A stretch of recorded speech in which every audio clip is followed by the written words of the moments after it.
మంతా తుఫాన్ రాష్ట్ర ప్రజలను వణికించేస్తోంది. ఈ నెల 28న తీవ్రమైన తుఫానుగా కాకినాడ దగ్గర తీరం దాటే అవకాశం ఉందని ఐఎండీ హెచ్చరించడంతో రాష్ట్ర ప్రభుత్వం అప్రమత్తమైంది.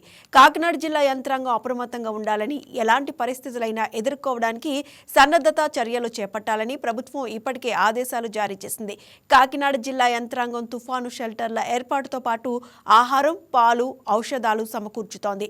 సహాయక చర్యల సన్నద్ధతలో యంత్రాంగం నిమగ్నమై ఉంది. తుఫాను సన్నద్ధతపై కాకినాడ స్థానికులతో మా special correspondent Nanaji face to face. Kakinada జిల్లాను మంతా తుఫాను తీరం దాటుతుందన్న సమాచారంతో పోలీసులందరూ కూడా అప్రమత్తమై ఎక్కడెక్కడ బారికేట్లు ఏర్పాటు చేశారు. కాకినాడ నుంచి ఉప్పాడు వెళ్లే మార్గంలో బారికేట్లు ఏర్పాటు చేశారు. ఇక్కడ మనం చూసుకుంటే సుబ్బంపేట, ఈ సుబ్బంపేటకు సంబంధించింది ఇక్కడంతా బారికేట్లు ఏర్పాటు చేసి ఎవరో కూడా లోపలికి వెళ్ళకుండా పోలీసులు, మెరైన్ పోలీసులు, లా అండ్ ఆర్డర్ పోలీసులు కూడా ఇక్కడ పర్యవేక్షిస్తున్నారు. ఎస్పీ మన బిందు మాధవ్ గారు ఉన్నారు. బిందు మాధవ్ గారు ఆదేశాల మేరకు ఇక్కడంతా కూడా గస్తీ కాసి ఇలాగే ఎవరు కూడా రాకుండా అంటే ఆకతాయిలు కూడా ఒకవేళ వచ్చి ఒకవేళ మధ్యలోకి వెళ్ళినట్టయితే కనుక ఏదైనా ప్రమాదం జరిగే అవకాశం ఉన్నది కాబట్టి ఈ తుఫాను తీవ్ర తుఫాను కింద మారుతుంది కాబట్టి 2 రోజుల వరకు కూడా అసలు ఎవరు కూడా ఈ ప్రాంతాల్లో ఎవరు కూడా రాకూడదు. ఇంకా ఫోటోలు తీసుకోవడానికి కానీ ఎలాగైనా చాలా వరకు సందర్శకులు వస్తారు. ఎలాంటి వారిని కూడా ఎట్టి పరిస్థితుల్లోనూ లోపలికి పంపించే అవకాశం లేదని చెప్పేసి కరాఖండిగా పోలీసులు చెప్తూ ఉన్నారు.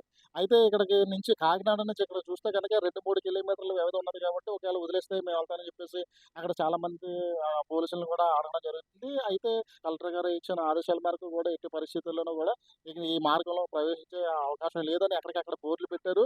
అలాగే నోటీస్ బోర్డులు కూడా, హెచ్చరిక బోర్డులు కూడా చేశారు. అయితే ఈ తుఫాను కాస్త చాలా తీవ్రంగా ఉన్నదని చెప్పేసి ఐఎండీ సంస్థ చెప్పినప్పటికీ కూడా ఇక్కడ ఉన్నటువంటి చాలా వరకు అంటే మత్స్యకారులు కానీ లోకల్ వెళ్ళే వాళ్ళు కూడా మాకు ఇక్కడికి వెళ్ళడానికి అవకాశం ఉందని చెప్పేసి వాళ్ళు రిక్వెస్ట్ చేస్తున్నారు. ఎటువంటి రిక్వెస్ట్‌ని కూడా ఆమోదించే ప్రసక్తి లేదు. ఖచ్చితంగా ఇది తీవ్ర తుఫాను కాబట్టి మాకు ఇచ్చిన ఆదేశాల మేరకు కూడా ఇక్కడి నుంచి మేము మార్కెట్లు దాటి వెళ్ళకూడదని చెప్పేసి పోలీసులు కూడా చెప్తూ ఉన్నారు. తీవ్ర తుఫాను అంటే ఇక్కడ మనకు అర్థమవుతున్నది ఏంటంటే చాలా సముద్రం చాలా ప్రశాంతంగా ఉన్నట్టు కనిపిస్తుంది. అయితే ఇక్కడ కెరటాలు కూడా నార్మల్‌గా ఉన్న సమయం కన్నా కూడా చాలా చిన్న కెరటాలు వస్తా ఉన్నాయి. చాలా సైలెంట్‌గా ఉన్నది. దీన్ని బట్టి చూస్తే గనక ఇక్కడున్న స్థానికులు అంటే అడిగి తెలుసుకుందాం. సార్ ఇక్కడ ఏదైతే తుఫాను ప్రభావం చాలా తీవ్రంగా ఉన్నదని చెప్పేసేసి అధికారులు అంటున్నారు. ఇక్కడ సముద్రం చూస్తే నార్మల్‌గా సైలెంట్‌గా ఉన్నదా? అంటే అంటే మీరు లోకల్‌గా ఉంటారు కాబట్టి ఏంటి కారణం? సముద్రం సైలెంట్‌గా ఉందంటే, విపరీతమైన ముప్పు ఉందని అర్థమండి. గతంలో కూడా మా పూర్వీకులు ఉన్న దగ్గర నుంచి మేము కూడా సముద్రాన్ని చూస్తున్నాము. ఇలా సైలెంట్‌గా ఉండడానికి కారణము విపరీతమైన తుఫాను వచ్చే అవకాశాలున్నాయని మాకు మత్స్యకారులకు అంచనా అండి. అంటే ఇక్కడ ఎలాంటి ఏర్పాట్లు చేశారు? అంటే పోలీసులుగా లేదా రెవెన్యూ వాళ్ళు ఎవరన్నా వస్తున్నారండి ఇక్కడికి? ఇక్కడికే ఇప్పటికే ఆల్రెడీ పోలీసు వారు మంచి బందోబస్తు చేశారండి. రహదారులన్నీ మూసేశారు. కావాల్సినంత జాగ్రత్తలు కూడా తీసుకుంటున్నారండి. మరి తీర ప్రాంతంలో ఉన్న ప్రజల్ని మరి దూరంగా సచివాలయాలకు కానీ, స్కూళ్ళకి గానీ పంపించే అవకాశాలు కూడా చేస్తున్నారు. ఇప్పటికే ఆల్రెడీ అధికారులు ప్రజలకి కావాల్సినటువంటి జాగ్రత్తలు ఆహ్, చేశారండి. తుఫాను వచ్చే ఇంకా సమయం ఉంది కాబట్టి ప్రజలు కొంచెం అటు ఇటు తిరుగుతున్నారండి రోడ్ల మీద. అయితే ఇది వచ్చే సమయానికి ప్రజలు మాత్రం జాగ్రత్తగా అధికారులు కేటాయించినటువంటి స్థలాలకెళ్ళి వాళ్ళు తలదాచుకోవడానికి అవకాశాలు ఉన్నాయండి. ఈ సముద్రం ఎలాగున్నదంటే దానికి కారణం? ఇలా ఉన్నదంటే ఇక తుఫానుక్క రాలేదండి ఎటువైనా. తుఫానుక్క వచ్చి సూచనలున్నాయి. వస్తే ఇలా ఉండదు. ఇక్కడ మనిషి ఎవరు ఉండరు. ఈ పెద్ద కెరటాలొచ్చేత్తాయి. వచ్చేత్తే అక్కడి నుంచి అల్లకల్లోకుండ ఉంటది. గవర్నమెంట్ వారు వచ్చి తీసుకుపోవడం, జనాల్ని ఎక్కడ ఎట్టడం ఇలాగ నడుస్తాయనమాట.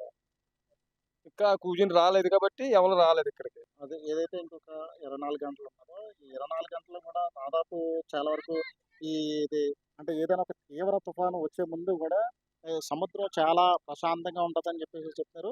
అయితే దీనికి సంబంధించి కెరటాలు కూడా గంట గంటకి కూడా పెరుగుతూ ఉన్నది. గాలి కూడా గంట గంటకి పెరుగుతూ ఉంది.